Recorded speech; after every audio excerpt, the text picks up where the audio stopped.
Getting your home in front of as many qualified buyers as possible is one of the most important things we can do during your listing. Showings are how that happens. The more people who walk through your home, the better your chances of generating the competition that maximizes your sale price. Let me walk you through how showings work and how to make sure every one of them goes smoothly. How showings get scheduled. We use an automated showing service that handles scheduling, notification, and confirmation, so the process is as streamlined as possible for you.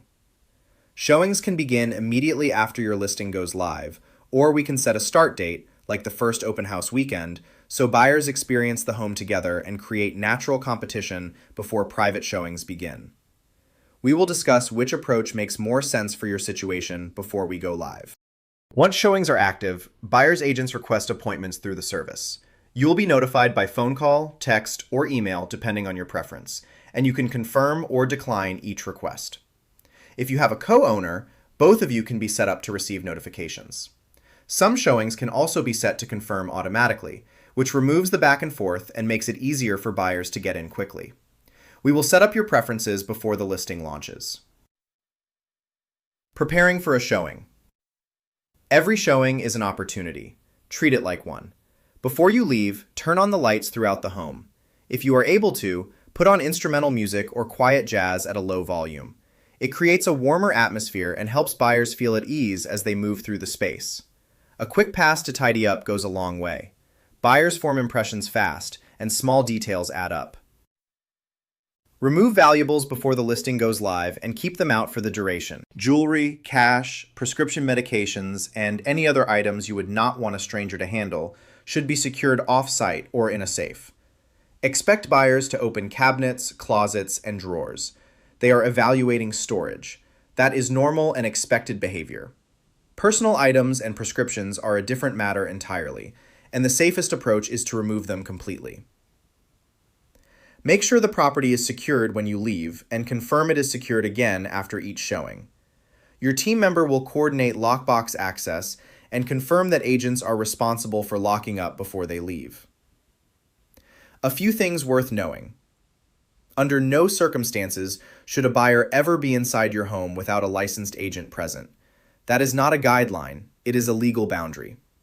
A buyer who enters your home without an accompanying agent is trespassing. Unfortunately, situations arise where a buyer is given access instructions remotely by an agent who does not plan to attend. If that ever happens, you are well within your rights to contact law enforcement. You also have the option of filing a complaint with the Massachusetts Real Estate Licensing Board and the local Realtors Association. We take those situations seriously and will support you fully.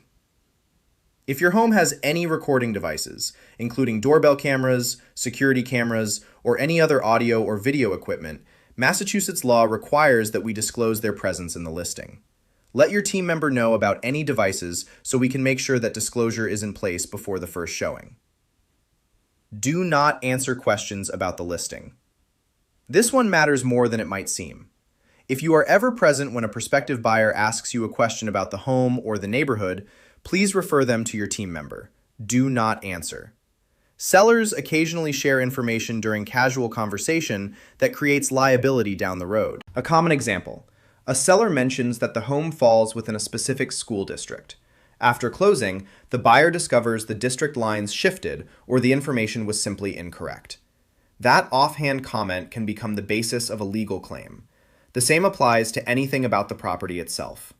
You know this home better than anyone, and that knowledge is an asset in our hands and a liability in an unguided conversation. Even well-intentioned answers can cause problems. Let us handle those questions on your behalf. Private showings versus open houses. Open houses create energy and visibility. A well-attended open house signals demand and can generate urgency among buyers who realize they are not the only ones interested. Private showings work differently. A buyer and their agent touring your home alone, without a crowd, often leads to a more serious and focused evaluation. Buyers tend to linger longer, ask more questions, and form deeper emotional connections in a private showing than they do moving through a crowded open house. Both matter. We use both. We typically hold open houses on Saturday and Sunday for roughly 1 to 1.5 hours. If the home remains on the market, we typically continue open houses every 2 weeks. Think of every showing as the one that produces your buyer. Prepare accordingly, stay out of the way, and let the home do the work.